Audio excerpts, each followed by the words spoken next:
Hey guys, Brockshield here. Picking back up where we left off with the Holy Bible, King James Version, the second book of the Chronicles, chapter 8. And it came to pass at the end of 20 years, wherein Solomon had built the house of the Lord and his own house, that the cities which Hiram had restored to Solomon, Solomon built them, and caused the children of Israel to dwell there. And Solomon went to Hamath Zobah, and prevailed against it. And he built Tadmor in the wilderness, and all the store cities which he built in Hamath. Also he built Beth Horon the upper, and Beth Horon the nether, fenced cities with walls, gates, and bars.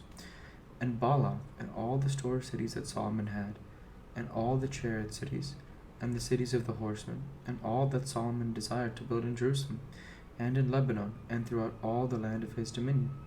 As for all the people that were left of the Hittites, and the Amorites, and the Perizzites, and the Hivites, and the Jebusites, which were not of Israel, but of their children who were left after them in the land, whom the children of Israel consumed not, them did Solomon make to pay tribute until this day.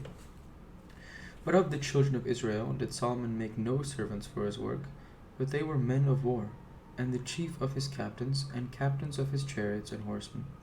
And these were the chief of King Solomon's officers, even 250, that bore rule over the people.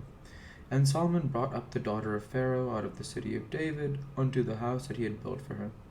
For he said, My wife shall not dwell in the house of David king of Israel, because the places are holy, whereunto the ark of the Lord hath come.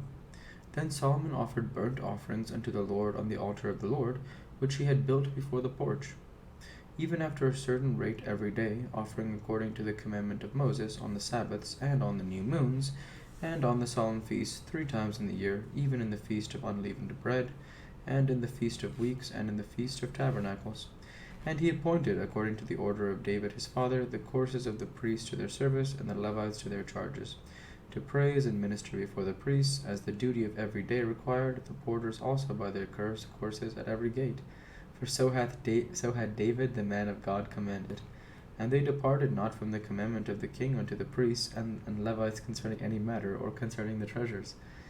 Now all the work of Solomon was prepared unto the day of the fountain of the Lord, of the house of the Lord, and until it was finished, so the house of the Lord was perfected. Then went Solomon to Ezion-Geber, and to Elath, and at the seaside in the land of Edom. And Huram sent by him the hands of his servants' ships, and servants that had knowledge of the sea. And they went with the servants of Solomon to Ophir, and took thence 450 talents of gold, and brought them to King Solomon.